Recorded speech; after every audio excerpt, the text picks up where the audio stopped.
Irmãos queridos, vamos abrir nossas Bíblias no livro de Gênesis, capítulo 49. Gênesis 49, nós estamos chegando ao final da nossa série, conduzidos pela providência. Este é o penúltimo capítulo do livro e, se Deus permitir, domingo que vem, encerraremos a série. Gênesis 49. Este é um capítulo extenso, se os irmãos perceberem. São 33 versículos e o nosso tempo é curto, então eu vou ler apenas os versos 1 e 2 agora, e ao longo da exposição nós veremos os demais versos. Acompanhem com interesse, com fé, a leitura e a exposição da palavra do Senhor. Diz assim: depois Jacó chamou seus filhos e disse: ajuntem-se, e eu lhes farei saber o que vai acontecer com vocês nos dias que virão. Reúnam-se e ouçam, filhos de Jacó, ouçam o que diz Israel, o pai de vocês. Pai Celestial, nós pedimos mais uma vez que o Senhor fale ao nosso coração através da exposição da Tua palavra. Pedimos estas bênçãos no nome de Jesus. Amém. Queridos, falar sobre o tema bênçãos é interessante porque as igrejas parecem que entendem, ou as pessoas parecem que entendem de forma diferente o que seja bênção, né? Para muitos, e o que nós vemos em algumas igrejas, a ideia de bênção é você estar com a vida perfeita, você ter dinheiro, ter bastante dinheiro, ter prosperidade material, ter muita saúde. Para muitos a ideia de bênção é isso. Aliás, é isso que você entende como bênção? É isso que você tem buscado? Qual é a sua ideia de bênção? O que nos ajuda a entender o que é a ideia de bênção, por exemplo, são os votos que nós costumamos fazer no final de um ano. Aliás, nós estamos nos aproximando do meio deste ano. No início de julho, dia 1º ou dia 2, eu creio que dia 2 de julho, marca o meio do ano. E aí eu fico pensando, e talvez você deva também considerar, quais as coisas que você planejou para este ano de 2024 e nós estamos chegando no meio do ano e você ainda nem realizou? E as coisas que você planejou, o que você planejou? Eu acho que dificilmente alguém planejou assim, eu vou ganhar uns 10, 15 quilos, uns 20 quilos no próximo ano, né? A gente planeja o contrário, né? Perder. Eu quero conquistar coisas. Essas coisas, irmãos, mostram muito para nós o que para nós é a ideia de bênção. O que nós pensamos assim, eu preciso conquistar isso para ser feliz. Mas será que bênção é simplesmente, não que não seja bênção você cuidar da saúde ou ter um emprego melhor, nada disso, mas será que isso de fato é o que é a maior de todas as bênçãos? O que é de fato, o que são as bênçãos mais importantes? Nós chegamos neste capítulo 49, onde Jacó reúne os seus filhos, reúne os 12, e de forma profética, usado por Deus, ele passa, como nós acabamos de ler, a dizer o que iria acontecer com eles. E mais do que isso, o que iria acontecer com os filhos e as próximas gerações daqueles 12. O futuro das 12 tribos de Israel, que eles eram os cabeças de tribo. E Jacó vai falar o que iria acontecer, e este texto fica conhecido, se você olhar, pelo menos como aqueles que, da sociedade bíblica, né, colocaram bênçãos proféticas de Jacó. E talvez você vá olhar, como nós faremos a leitura agora, você vai dizer, mas isto não parece uma bênção, está mais para uma antibênção. Mas, queridos, nós vamos aprender nessas bênçãos proféticas de Jacó, acerca do que de fato é bênção, acerca do perigo do pecado e das consequências do pecado, mas acerca da bênção maior de Deus, para aqueles que fazem parte do povo da aliança, que mesmo pecando contra Deus, ainda continuamos no povo da aliança, e sobre a bênção maior, a nossa salvação, a nossa comunhão com Deus, através de Cristo Jesus. E é sobre isso, meus irmãos, que este texto fala sobre bênçãos, sobre antibênçãos, mas sobre, queridos, não somente as consequências do pecado, a realidade do pecado, mas a realidade da misericórdia, da fidelidade, da graça de Deus em Cristo Jesus para as nossas vidas. Vejam que a estrutura desse texto, nós temos os 2 primeiros versículos, a convocação. Jacó chama os seus filhos, Jacó está à beira da morte, Jacó está no seu leito mortuário, Jacó está para morrer, Jacó já estava com 147 anos, porque quando ele entra no Egito, quando ele vai até o Egito, ele já estava com 130 anos e ele vive mais 17 anos no Egito. Um homem com quase 150 anos de idade, já não podendo enxergar bem, mas ele manda reunir os seus filhos, e de forma profética, então, como diz o texto, ele vai dizer o que vai acontecer com eles nos dias que virão. E no verso 2 ele diz: reúnam-se e ouçam, filhos de Jacó, ouçam o que diz Israel, o pai de vocês. E nesta estrutura, então, nos 2 primeiros versículos nós temos a convocação, e nos versos 3 até o versículo de número 15, nós podemos ver que são as bênçãos proféticas em conformidade com os 6 filhos de Lia. Porque os irmãos devem se lembrar que Jacó, ele teve filhos com Lia, ele teve filhos com as concubinas, né? E ele teve filhos também com Raquel. Ele teve filhos com Bila e Zilpa, que eram as concubinas, e ele teve filhos com Raquel. E os versos 3 a 15 vão trazer as bênçãos proféticas sobre aqueles 6 filhos que Jacó teve com Lia. Nos versos 16 a 21, são as bênçãos proféticas para os filhos que Jacó teve com as concubinas, com Bila e Zilá, né? Os versos 16 a 21.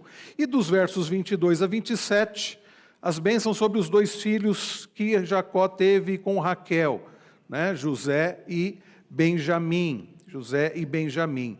E nós temos então aqui nesse texto, e o verso 28, nós temos falando sobre as bênçãos, e a partir do verso 29 até o verso 33, nós temos a descrição que Moisés faz acerca da morte do patriarca Jacó. Essa é a estrutura, irmãos. Então a convocação, as bênçãos proféticas e também a morte de Jacó.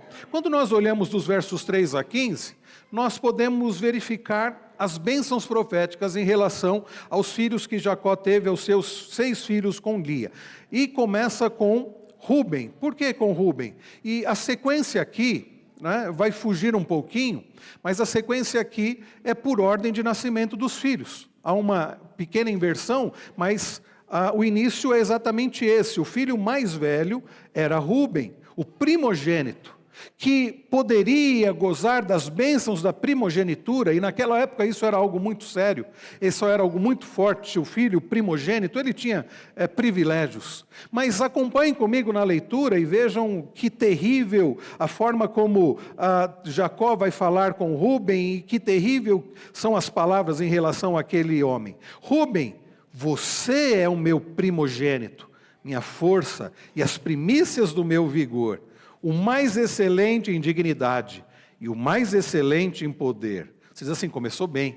Olha aí, Rúben está indo bem, né? E Rúben deve ter ficado, eu fico imaginando a cena, e o Rúben ouvindo isso, né? Todo animado. Mas aí vem o verso de número 4. Impetuoso como a água, você não será o mais excelente, porque subiu ao leito de seu pai e o profanou. Você profanou a minha cama.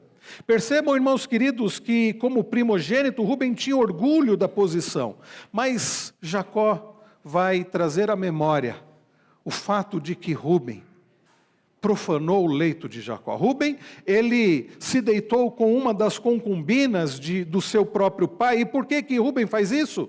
Certamente porque ele queria tomar o lugar do pai, porque ele queria tomar a liderança do pai.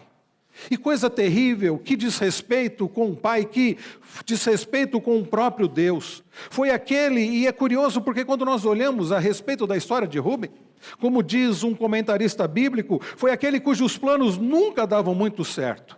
Foi Rúben quem planejou salvar José daquele poço, mas quando chegou o momento em que José foi vendido como escravo, onde estava Rúben? Ele não estava presente. Ele, meus irmãos, foi mais tarde quem propôs usar a vida de seus 2 filhos como garantia para que Benjamim retornasse com segurança do Egito, uma proposta absurda que não foi aceita, é claro, por Jacó. Então percebam que essa história da vida de Rúben, as circunstâncias e o seu próprio caráter pareciam conspirar contra ele. Um homem, meus irmãos, que desrespeitou o pai, um homem que desejou o que ele não deveria desejar, que fez o que ele não deveria fazer. E qual a consequência disso? Ele perde a sua primogenitura. A primeira coisa, meus irmãos, que nós percebemos então nesse texto, que eu quero destacar, é o fato de que nós estamos falando, o tema é as bênçãos de Deus, mas o fato de pertencermos a Deus e termos as bênçãos de Deus não nos isenta de experimentarmos as consequências do nosso pecado. Eu tenho percebido que o pecado não tem sido, o tema pecado não tem sido muito falado. E eu creio que até na nossa igreja aqui a gente pouco fala. Graças a Deus, porque por pregação expositiva, sequencial, a gente é obrigado a falar de coisas que talvez, se fôssemos escolher, não vou tocar nesse tema não, é um tema sensível, é um tema que talvez não agrade as pessoas. É claro, o pregador não deve ter essa preocupação. A preocupação do pregador deve ser agradar a Deus, a preocupação dos líderes da igreja deve ser agradar a Deus e não as pessoas. Mas fato é que através da pregação expositiva, mesmo não achando tão agradável isso, nós somos obrigados a tratar de temas que comumente não são tratados. E o tema do pecado não é muito tratado por aí. E alguém já disse, é melhor não ficar falando sobre isso, porque as pessoas não gostam de ouvir sobre isso. Mas as pessoas precisam ouvir sobre isso. E há quem pense que é possível ter uma vida de bênçãos, não levando Deus a sério. Nós não podemos confundir, queridos, que o fato da salvação ser pela graça e das bênçãos de Deus, em última análise, serem frutos da bondade e da graça do Senhor, isso não pode nos levar a pensar que então, por causa disso, eu posso viver uma vida de qualquer jeito. A Bíblia, do início ao fim, nos fala a respeito de uma vida de temor a Deus. E aqueles que foram comprados por alto preço, aqueles que foram adotados na família de Deus, não por méritos, mas pela graça, são adotados, são salvos, como nós temos visto no início de Efésios, para uma vida santa e irrepreensível. E não se engane, uma vida que brinca com o pecado, uma vida que não leva a Deus a sério, é uma vida que vai sofrer as consequências. O salário do pecado é a morte. E mesmo aqueles que pertencem ao povo da aliança, que já podem ter a bendita certeza da vida eterna, experimentarão sofrimento por causa do pecado, não no sentido de perderem a salvação, porque a nossa salvação está garantida em Cristo Jesus, na obra de Cristo, mas experimentarem aqui neste mundo sofrimento por causa das nossas decisões erradas, por causa dos nossos desejos errados, pecaminosos, das nossas atitudes pecaminosas. Eis Rúben, alguém que fez o que não deveria fazer, alguém que profanou o leito do próprio pai, e agora sofre as consequências. Ele e quantos da sua própria geração acabaram sofrendo por causa das consequências do pecado daquele homem, é claro, por causa das suas próprias consequências. Porque, percebam, nós vamos tratar aqui das consequências do pecado, das consequências do pecado na vida daqueles cabeças de tribo e na vida dos seus descendentes. E nós não estamos falando de maldição hereditária, simplesmente. Porque o pai pecou, o filho vai sofrer as consequências do pecado do pai, por causa do pecado do pai. Mas as consequências, sim, muitas são consequências naturais, dos pecados dos pais. E consequências também dos pecados dos próprios filhos, porque acabaram por continuar, ou por imitar, ou por reproduzir, essa é a melhor palavra, reproduzir os pecados dos pais. Então, quando nós lemos, mesmo em Êxodo, que Deus visita a iniquidade dos pais nos filhos, até a terceira geração, é essa a ideia. São os filhos que reproduzem os mesmos erros, os mesmos pecados, as mesmas atitudes erradas dos pais, e vão sofrer por causa dos seus próprios erros, mas não por causa dos erros dos pais. Então, a primeira lição, meus irmãos, é muito clara e você deve levar muito a sério. Você achar que você vai usufruir das bênçãos de Deus, vivendo uma vida de qualquer jeito, não levando Deus a sério, brincando com o pecado, você está errado. E o fato de você ser filho de Deus, não isenta você de sofrer as consequências do pecado neste mundo. Lá em 1 Pedro, nós lemos Pedro dizendo assim, aqueles que se consideram de Deus, filhos de Deus, devem viver uma vida de temor a Deus, não devem brincar com Deus. Pedro diz assim, que devemos nos portar de forma correta durante o tempo da nossa peregrinação, levando Deus a sério, porque Deus, Ele não nos isenta das consequências temporais do pecado, não nos isenta. Quando nós olhamos a partir do verso de número 5, nós vemos que não foi diferente com Simeão e Levi. Ele diz assim: Simeão e Levi são irmãos, as suas espadas são instrumentos de violência. Que a minha alma não entre no conselho deles, que a minha glória não participe do seu agrupamento, porque no seu furor mataram homens, e na sua vontade perversa mutilaram touros. Maldito seja o teu furor, pois era forte, e maldita seja a tua ira, pois era intensa. Eu os dividirei em Jacó, e os espalharei em Israel.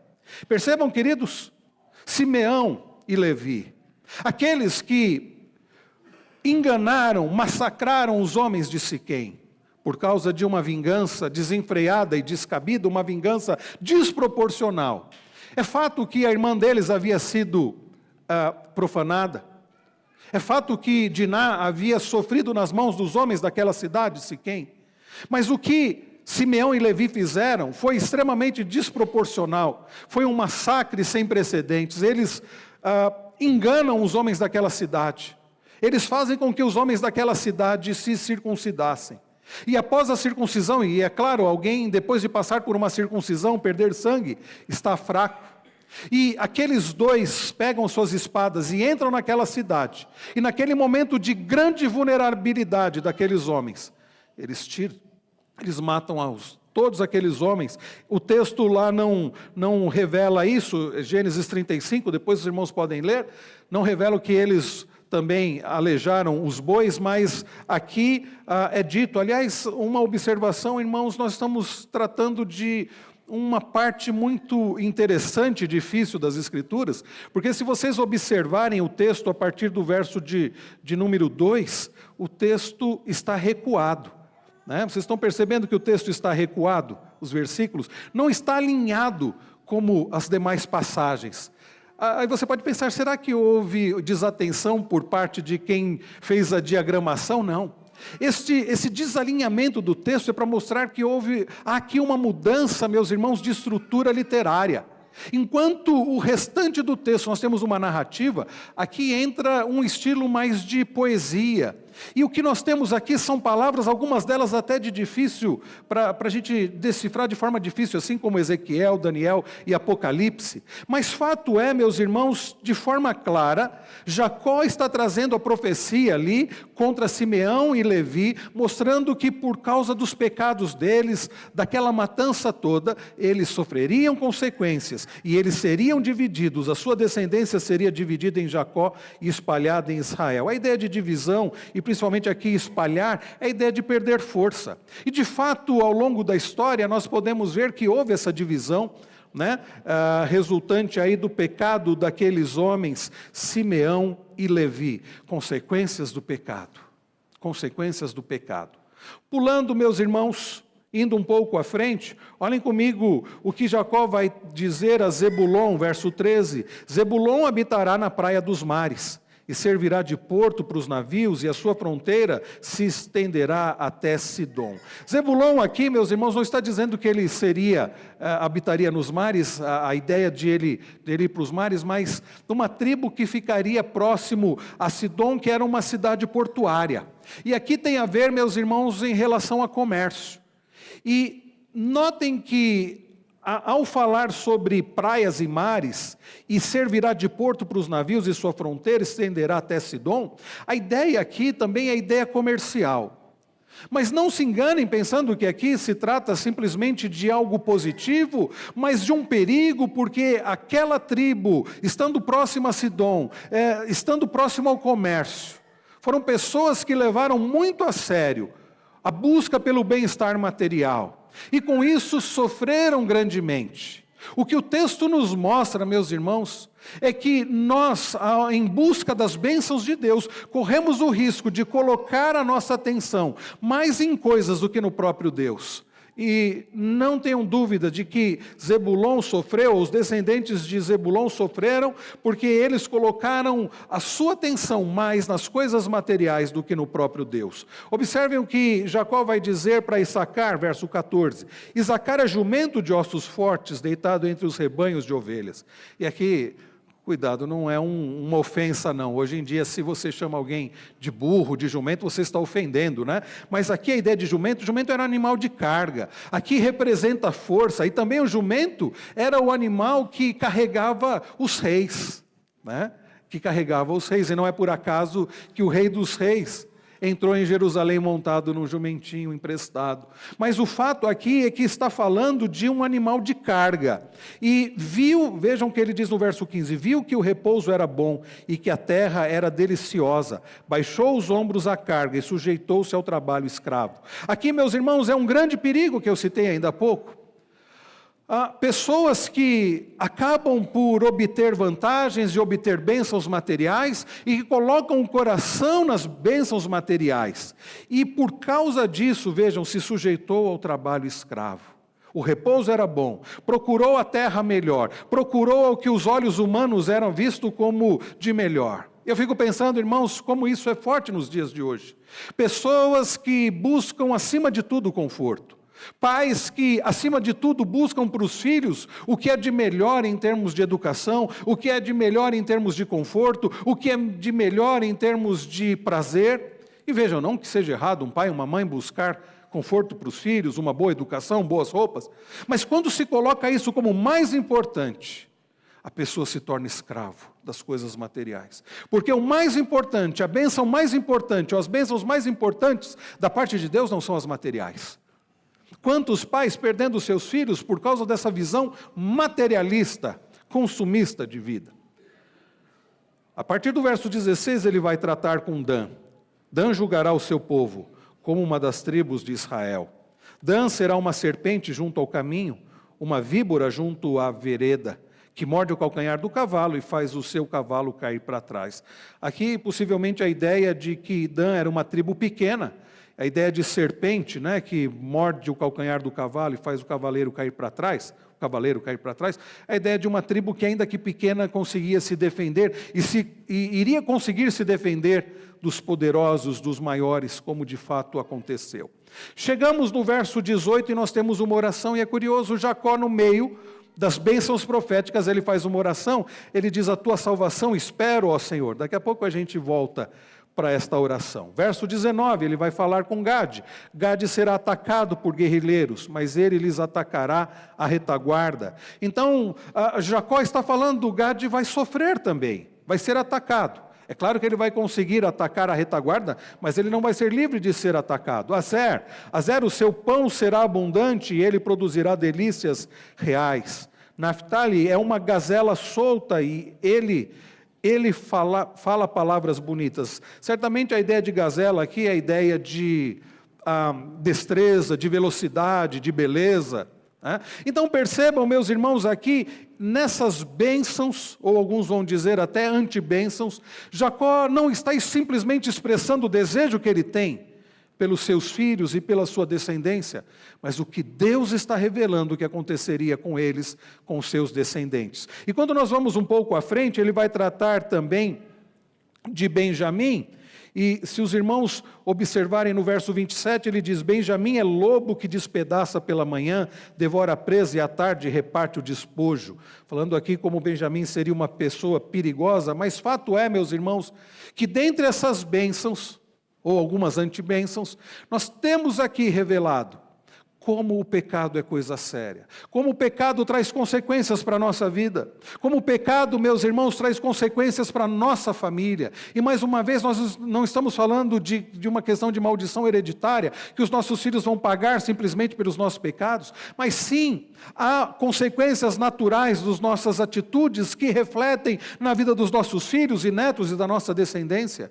E há, meus irmãos, o perigo dos nossos filhos, ao observarem o nosso comportamento errático, pecaminoso, reproduzirem esse comportamento e sofrerem também por causa dos pecados deles. Então essa é a primeira coisa que nós precisamos notar. nestas bênçãos aqui proféticas, neste relato profético para os filhos de Jacó. Como é que nós temos lidado, como é que nós temos levado a nossa vida? Quando nós pensamos sobre bênçãos, o que você tem buscado acima de tudo? Em relação à sua vida, você tem levado Deus a sério? Você tem sido uma pessoa que leva Deus a sério? Você tem conduzido sua família de acordo com a vontade do Senhor? Agora, alguns pecados aqui, conquanto sejam muito escandalosos, como o de Rúben e o de Simeão e de Levi, alguns são muito aqui, parece, né? A ideia de possuir a terra, desejar acima de tudo a boa terra, e se corromper por causa disso, se tornar escravo. Quantos dos nossos pecados são mais sutis? Quantos dos pecados são até hoje em dia enaltecidos pela sociedade? A sexualização, que hoje em dia é visto como algo normal. O aborto, que é visto como algo normal. O orgulho, que tem sido até incentivado desde a infância, a sociedade incentivando uma vida orgulhosa e egoísta. Mas são pecados que vão trazer consequências para nós nesta vida e para os nossos filhos. Certamente, se nós ensinarmos isso para eles, quer queiramos ou não. Mas fato é, meus irmãos, que além de vermos aqui as consequências do pecado, e o fato de que as bênçãos de Deus não nos isentam de experimentarmos aqui nesta vida as consequências dos nossos erros, nós podemos aprender, queridos, também em segundo lugar, a olharmos para as bênçãos de José, que o Senhor, meus irmãos, Ele tem poder para redimir as consequências, as circunstâncias malignas deste mundo. Nós aprendemos em segundo lugar, queridos, que mesmo vivendo num mundo caído, num mundo amaldiçoado por causa do pecado, num mundo em que o pecado ele é realizado e muitas vezes contra nós, a bênção de Deus, ou as bênçãos de Deus, o Deus das bênçãos, a providência do Senhor, nos guia, nos preservando. Olhem comigo agora, a partir do verso de número 22. A partir do verso de número 22. José é um ramo frutífero junto à fonte. Seus galhos se estendem sobre o muro. Os flecheiros lhe dão amargura, atiram contra ele e o hostilizam. O arco, porém, permanece firme, e os seus braços são feitos ativos pelas mãos do poderoso de Jacó, sim, pelo pastor e pela pedra de Israel, pelo Deus de seu pai, que o ajudará, e pelo Todo-Poderoso que o abençoará, com bênçãos dos altos céus, com bênçãos das profundezas, com bênçãos dos seios e do ventre. As bênçãos de seu pai excederão as bênçãos de meus pais, até o alto dos montes eternos estejam elas sobre a cabeça de José, e sobre o alto da cabeça do que foi distinguido entre seus irmãos. Naturalmente, queridos, nós vemos aqui as maiores bênçãos para José. E percebam que Jacó já havia abençoado os filhos de José, já havia abençoado Manassés e Efraim. Então nós sabemos que as bênçãos de Deus sobre José e sobre a sua descendência seriam grandiosas. Mas percebam que o texto fala, e Jacó fala de coisas que já haviam acontecido na vida de José. Como ele foi atacado pelos flecheiros, mas como ele permaneceu firme. Quantas acusações, quanta injustiça contra a vida daquele servo do Senhor. Mas como Deus o preservou ao longo de toda a sua vida. Isso nos mostra, irmãos, que mesmo estando no mundo caído, mesmo sendo afrontados, acusados por vezes injustamente, mesmo passando tantas situações difíceis, inclusive por falhas nossas, muitas vezes por falhas nossas, a bênção do Senhor, através da sua graça e misericórdia, nos alcançam e nos sustentam. A vida de José, queridos irmãos, é um exemplo de como a provisão, o Deus da provisão guia a vida daqueles que fazem parte do povo da aliança. Eu não sei o que você tem passado. Talvez você esteja dizendo, pensando, eu tenho sofrido, mas por causa do pecado dos outros. Eu tenho sofrido por causa dos erros dos meus pais. Eu tenho sofrido onde eu trabalho, eu tenho sido perseguido injustamente. Eu tenho sido acusado injustamente. Bem, saiba que a bênção de Deus está sobre a sua vida, preservando a sua vida, e nada na sua vida é por acaso. Então, ao tratar com José, nós vemos Jacó falando de coisas que já haviam acontecido, de males que haviam sobrevindo sobre José, mas que Deus o havia sustentado, mesmo em meio aos males, mesmo em meio ao sofrimento. Porque, queridos irmãos, nós aprendemos que fazer parte do povo da aliança, fazer parte do povo de Deus, não nos isenta de passarmos por situações difíceis. Então, pensar em bênçãos não significa pensar numa vida perfeita. Essa é uma lição importante para a sua vida.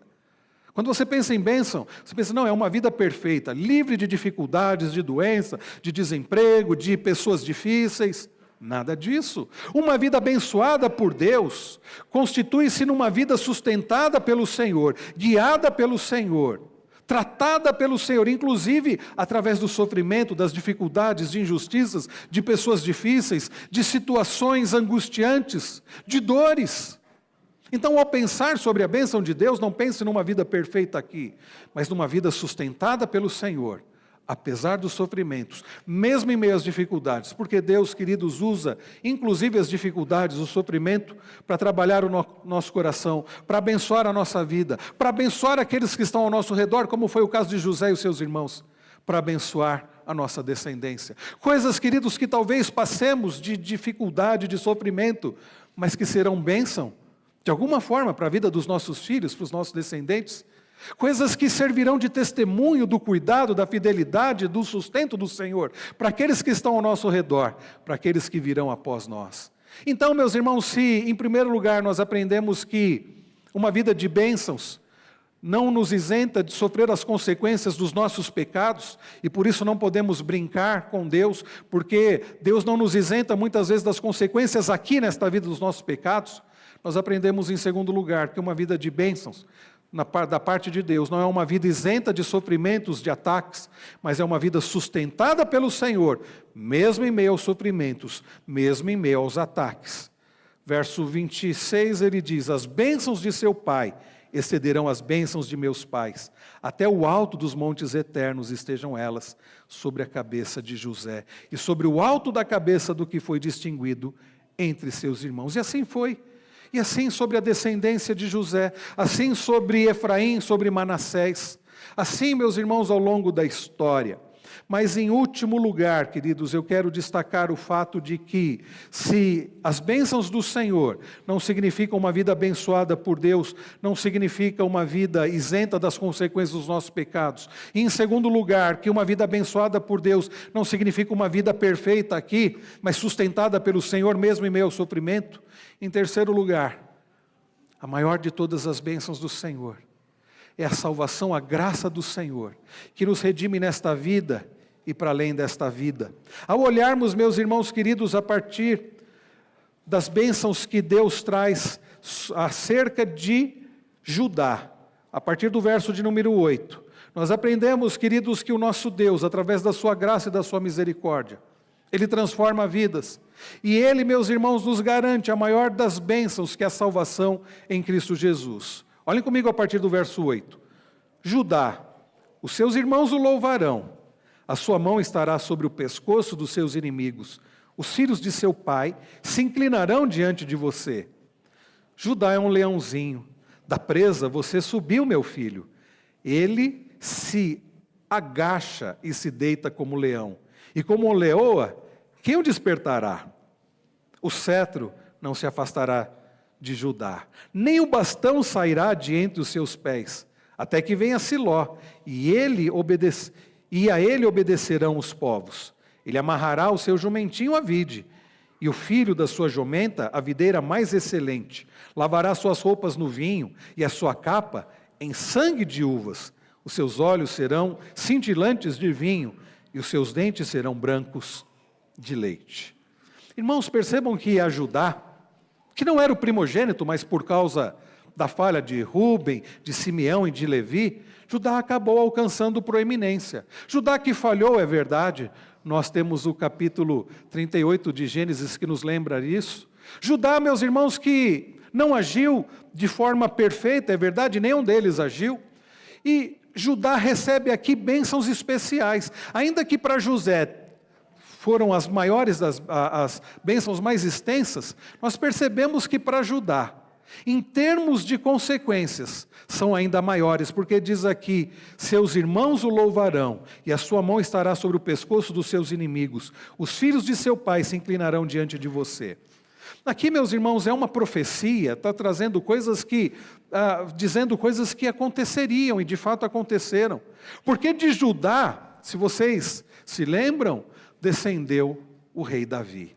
Então aqui nós temos já bênçãos proféticas a respeito de reinado, a respeito de liderança, a respeito de poder advindo do Senhor. Quando ele diz leãozinho, quando ele fala aqui do cetro que não se afastará de Judá, nem um bastão sairá dentre os seus pés, quando ele fala, meus irmãos, disso, está falando do que viria da descendência dele, do reino de Davi, do reino de Salomão. Mas percebam, meus irmãos, e nós não podemos perder isso de vista, esse texto, ao falar de Judá, fala muito mais do que a respeito do reinado de Davi, do reinado de Salomão. Está falando que o cetro não se afastará de Judá, nem o bastão sairá de entre os seus pés, até que venha Siló. E a ele obedecerão os povos. Os povos não obedeceram a Davi. Os povos não obedeceram a Salomão. De quem o texto está falando aqui? Está falando daquele que viria da tribo de Judá, da raiz de Davi. O texto, meus irmãos, faz referência a Cristo, a Jesus Cristo. Aquele cujo cetro está sempre nas suas mãos, estará por toda a eternidade. Está falando aqui dos reis, do Rei dos Reis, do Senhor dos Senhores. Vejam, quando o texto vai trazer aqui, amarrará o seu jumentinho, a vide, o filho da sua jumenta, a videira mais excelente. Jesus Cristo que entrou montado num jumentinho em Jerusalém. Aqui está falando da videira, está falando, meus irmãos, de uma linguagem muito estranha para nós, porque fala de lavar as roupas no vinho, e a sua capa em sangue de uvas. Lavar as roupas no vinho, a capa no sangue de uvas. Há dois sentidos aqui, o primeiro da nobreza e da riqueza, da pessoa lavar as roupas, podendo lavar no vinho, né? Muito mais precioso do que a água, mas faz referência, meus irmãos, aqui também à ideia de sangue. E quando nós olhamos, meus irmãos, nós não vamos ver agora, mas se você ler Isaías 63, você vai ver essa referência do ungido do Senhor vindo. E a ideia de sangue, a ideia que aparece aqui no verso 12, os olhos serão cintilantes de vinho, seus dentes serão brancos de leite. Toda essa ideia, meus irmãos, de vinho, de sangue, aparece lá em Isaías 63. O que mostra, irmãos queridos, para nós, que esse texto faz referência ao leão da tribo de Judá, a raiz de Davi, que é Jesus Cristo. Este texto faz referência, queridos irmãos, àquele que é a nossa salvação. E quando nós voltamos os olhos para o verso de número 28, quando nós temos, o texto diz que são essas 12 tribos de Israel, e isso é o que lhes falou seu pai quando os abençoou. E cada um deles abençoou segundo as bênçãos que lhe cabia. E quando nós nos lembramos da oração de Jacó no verso 18, a tua salvação espero, ó Senhor. Isso faz referência que Jacó esperava naquele que viria da tribo de Judá, em Jesus Cristo. Jacó não podia contemplar, mas Jacó esperava naquele que é a nossa salvação. Esse texto, queridos, nos fala da maior de todas as bênçãos, que é o próprio Senhor Jesus. Este texto nos fala da maior de todas as bênçãos, que através de Cristo Jesus nós pertencemos a Ele. Porque se você olhar para esse texto e você pensar assim, não, aqui dá uma série de antibênçãos, coitados dos filhos de Jacó, você está enganado. Porque são essas as bênçãos, diz o verso de número 28. Porque se você pensar, quando nós olhamos para esta lista, para esses nomes, irmãos, nós estamos falando daqueles que faziam parte do povo da aliança, que apesar dos seus pecados, dos seus deméritos e das suas falhas, não foram riscados do povo da aliança. Gente que prosperou no Egito, gente cuja descendência, anos depois, 400 anos, mais de 400 anos depois, pôde entrar na terra prometida. Pôde entrar na terra prometida. Como disse um comentarista bíblico, observe que todos esses pecadores, junto com seus filhos feridos pelo pecado, estão incorporados à linhagem da promessa. Israel não foi edificada sobre o fundamento do justo José, nem sobre o Judá transformado, mas sobre o fundamento de todos os 12 patriarcas. Um instável Rubens, os violentos Simeão e Levi, Issacar, o amante do conforto, e o perigoso Benjamim. Todos eles estão incluídos como parte do propósito salvífico de Deus, de ter para si um povo santo. Isso, meus irmãos, é algo notável. Olharmos para este texto, para essas bênçãos e antibênçãos, nós aprendemos que a maior de todas as bênçãos para nós é fazermos parte do povo da aliança, e nada poderá mudar isso. É verdade que se nós não levarmos Deus a sério, nós não estaremos isentos de sofrer as consequências nesse mundo. As dores das nossas decisões erradas, os sofrimentos das consequências de erros nossos, é verdade.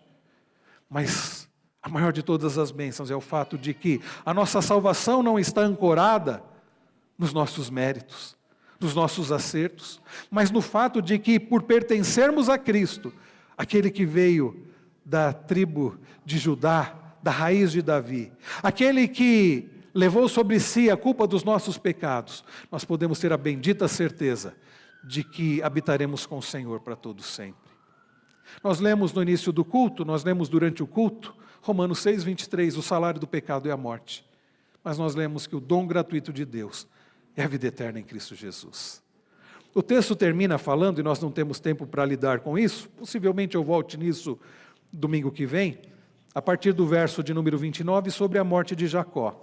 E o que nós vemos é Jacó, no final da sua vida, mesmo tendo errado tanto, enganado o próprio pai, tendo tomado tantas atitudes erradas e sofrido durante a sua vida por causa dos seus erros, inclusive como as falhas dele como pai, porque ele não tratou de Rubem como ele deveria, porque ele não tratou de Simeão e Levi como deveria, mas mesmo tendo sofrido por causa dos seus erros, nós vemos Jacó no final da sua vida, morrendo tranquilamente, na certeza de alguém que pertence ao Senhor, de que habitaria com o Senhor. E eu pergunto para você, essa é a sua certeza? Quais bênçãos você tem buscado acima de tudo para a sua vida? Você pode ter a certeza de que você pertence ao Senhor, e por pertencer ao Senhor você tem que viver uma vida de santidade, mas porque o fato de que você pertence ao Senhor, você tem a certeza da vida eterna, e pode ter essa certeza, você tem essa certeza, você tem essa bênção maior que é Cristo.